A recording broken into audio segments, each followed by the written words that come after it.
Hello there. Today I want to talk about priming, a concept that has grown over the lifespan of Warframe and has become a staple in how people deal a lot of damage. Usually, when I see a build or showcase, they don't mention the priming of an enemy first before dealing damage to them with weapons.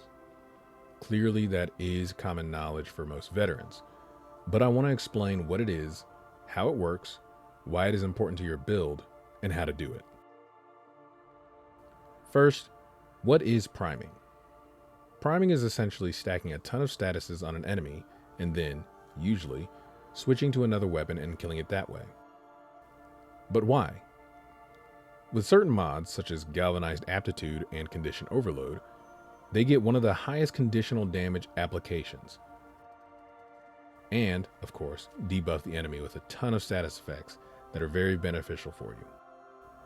This is why people opt out of using additive mods, such as Serration, in their builds. Second, how does it work? Let me give you an example. Galvanized Aptitude at max rank gives you an 80% status chance, and once you get a kill, 40% direct damage per status effect affecting the target for 20 seconds, and stacks up 2 times. So if you were to have 3 status effects on an enemy with 2 stacks, you would have a total of 240% direct damage, already higher than a max rank Serration. Now imagine having up to 16 unique different status effects on an enemy, a total of 1280% damage from just one mod. While it is not practical in an actual game to get that many, with a primer, you will usually get around 8 or 9 status effects onto an enemy.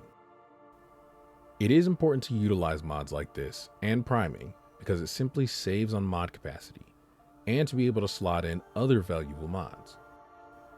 You don't want to pack your weapon with mods that give you diminishing returns or don't add any real value to your damage output. Now I'd like to show you 3 methods of doing this. These are methods that have been added over the years and some of my personal favorites.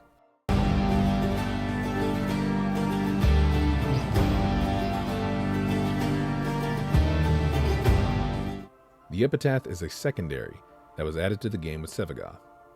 You can farm this weapon by doing Railjack Void Storms or getting the prime version from relics or the market.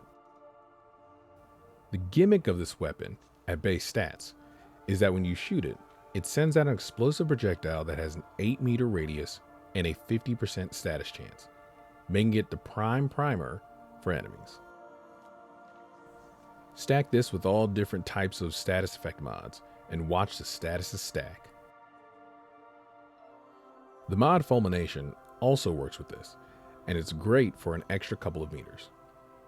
For a bonus, put on Secondary Fortifier and you'll be stealing Overguard just like that while making it easier to kill Eximus.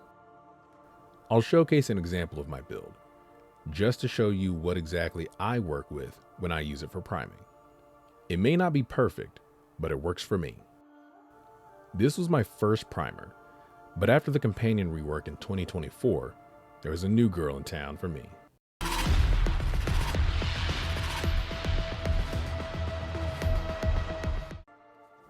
The Hounds, back in 2021, were a brand new companion that was added with the Sisters of Parvos and had a ton of new mods that came with them as well. But back then, you had to revive companions manually, and if you didn't, they would die for the rest of the mission, so they weren't that practical as priming pets. However, since part 2 of the companion rework, they have become absolute beasts when it comes to what they have to offer. To keep it short, all of the updates they have received, bond mods, and weapon modding, have made them great at priming and being reliable in battle. You can get them by defeating your Sister of Parvos, and it will give you a random pre-built Hound ready for battle. You will also get a random part from defeating them as well, but that also isn't a reliable way to get a Hound without it being time consuming. I suggest farming all Tenant weapons, and you'll have all the Hound mods and some spare parts to build one if you'd like. I'll quickly explain how to mod your Hound to prime. Synergize Prospectus for electricity and stun, Repo Audit for magnetic and disarm, Coolant Leak for cold procs, Momentous Bond for a random element after killing an Eximus, and Manifold Bond to synergize with both status effect priming and being able to use all of those abilities much quicker. I also added the Beethoven because it comes in handy with impact and puncture statuses. Add on top of mods for heat, radiation, viral, and status duration, and you'll have at least 8 status effects on a group of enemies all at once. Lastly, I want to showcase my primer and energy generator.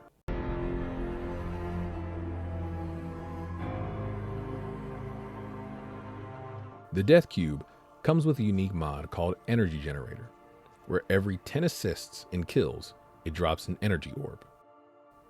You can get this mod from Cephalon Samaris for 75,000 standing. There is also another mod called Duplex Bond, which for every 100 energy you spend, it spawns a clone. You can have a max of 3 clones up at a time. It cannot use abilities, however it can still attack and prime even more status effects on enemies, and spawn even more energy orbs if they kill enemies. You can get this mod from Sun for 2,000 standing, if you're rank 3 with the Atrati family.